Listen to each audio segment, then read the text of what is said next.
O pensamento pedagógico brasileiro e suas repercussões na política educacional. No Brasil, as políticas educacionais são estabelecidas por um processo pedagógico nacional, no qual são discutidas as temáticas necessárias para garantir uma educação de qualidade, apoiadas pela legislação. Essas discussões são feitas nas esferas federal, estadual e municipal e exigem a participação de educadores, alunos e pais nos conselhos de políticas públicas. Essas políticas são um meio de construção de valores e conhecimentos que possibilitam o pleno desenvolvimento do educando, incluindo sua capacidade de se comunicar, compreender o mundo ao seu redor, defender suas ideias e exercer a cidadania. Quando eficientes, essas políticas são capazes de garantir a qualidade no ensino, recuperar alunos em situação de evasão ou atraso e elaborar o atendimento às necessidades dos estudantes. Como exemplo de políticas educacionais, podemos citar a modalidade do ensino à distância, muito em voga nos dias atuais, pois facilita o acesso à educação de jovens e adultos que precisam conciliar trabalho e estudo. Tem o programa de alfabetização de jovens e adultos, voltado para aqueles que não terminaram os estudos na idade correta. Tem o programa Universidade para Todos, que oferece a estudantes de baixa renda bolsas de estudos em instituições privadas do ensino superior. Tem um monte de amigos meus que só conseguiram se formar na faculdade por causa desse programa. E tem um programa super legal, que é o programa Educação em Prisões, que dá apoio técnico e financeiro ao ensino de jovens e adultos do sistema penitenciário. Esses são só alguns exemplos, mas tem muitos outros. Ao estabelecer modelos educacionais concebidos pelos cidadãos e pelo governo, as políticas públicas viabilizam a criação de uma sociedade apta para trabalhar, questionar e contribuir para o crescimento da nossa nação. Por isso, são de extrema importância para o nosso país. Mas, até chegarmos aqui, muita água rolou. Vamos falar um pouquinho sobre a trajetória do pensamento pedagógico brasileiro, que teve, durante todo o seu percurso, grandes marcas causadas pela influência de nossos colonizadores. O Brasil colônia até a República Velha, aquela do café com leite, a educação era baseada a um caráter verbalista, retórico, livresco, memorístico e representativo, que estimulava por meio de prêmios e castigos a competição e a discriminação. Era a vez da pedagogia tradicional, muito bem estudada pelos educadores José Carlos Libânio e Cipriano Carlos Lucchesi. Quando falamos de educação, não podemos deixar de citar a dupla Libânio e Lucchesi, que formularam as tendências pedagógicas do ensino no Brasil. Segundo eles, a escola jesuítica era dedicada à formação da elite brasileira, reproduzindo uma sociedade perversa, dividida entre analfabetos e doutores. Neste modelo de ensino, não havia muito espaço para criar, não. O conteúdo de alienação era implícito e o que se aprendia era desprovido de sentido crítico. Peraí.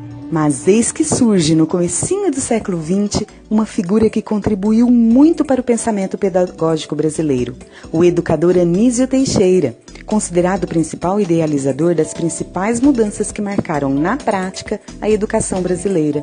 A bola da vez era o movimento renovador da Escola Novista, no qual foi muito engajado por Anísio. Aliás, o professor Anísio foi pioneiro na implantação de escolas públicas de todos os níveis, que ofereciam educação gratuita para todos. E muitas de suas ideias eram inspiradas na filosofia do educador americano John Dewey, de quem ele foi aluno ao fazer um curso de pós-graduação lá nos Estados Unidos, no começo do século XX. Mas isso é uma outra história. Ora, vamos voltar aqui para o Brasil.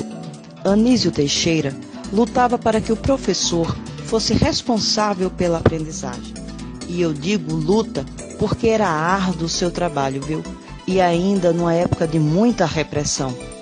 Ele ressaltava que os professores deveriam instigar a emancipação dos alunos para que fossem capazes de pesquisar, elaborar seus próprios conceitos e envolver-se no processo de aprendizagem, ou seja, estabelecer uma relação pedagógica com seu aluno.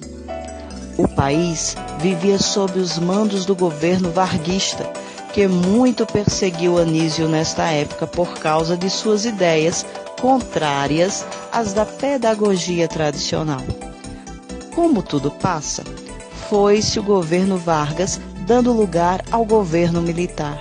E como não poderia ser diferente, a educação no Brasil também mudou. Ficou mais técnica. A bola da vez era a pedagogia tecnicista, que dava ênfase à formação técnica, logicamente. Mas sabe, os estudos e pesquisas do professor Anísio Teixeira não ficaram esquecidos não. Pelo contrário, serviu de grande inspiração a um outro educador, aquele que tinha prazer em fomentar no aluno a habilidade de saber pensar. Já sabe de quem estamos falando? Isso mesmo, Paulo Freire. Contrapondo o positivismo das certezas e verdades com a habilidade de argumentar, Paulo Freire deu origem a uma pedagogia que mais tarde foi chamada pelos estudiosos da área, como o pedagogo, o filósofo Dermeval Zaviani, de pedagogia libertadora. Agora, o foco da educação não é mais o conhecimento, e sim a transformação da sociedade por meio da conscientização. A escola passa a ser vista como um instrumento de luta social. Por isso, engajou-se em diversos movimentos de alfabetização e cultura popular, como, por exemplo, movimento de educação de base e no movimento de cultura popular, ambos na cidade de Recife. Seu legado foi muito importante na elaboração de teses educacionais e políticas constituídas sobre um trabalho de intervenção no universo cultural de grupos de pessoas marginalizadas e excluídas. A metodologia por ele desenvolvida foi muito utilizada no Brasil em campanhas de alfabetização e, por isso, ele foi acusado de subverter a ordem institucional. Por isso, foi também muito perseguido durante os anos de chumbo, sendo inclusive preso e exilado. De volta ao Brasil, depois de 16 anos de exílio, assume o cargo de secretário da Educação de São Paulo, onde trabalhou afincadamente em prol das causas da educação. Desde então, as ideias de Paulo Freire sempre estão alçadas com diversas políticas educacionais. Não foram abandonadas por inteiro. Foram sempre aproveitadas, desenvolvidas e aprimoradas. Outro educador que muito colaborou com a educação brasileira foi José Mário Azanha.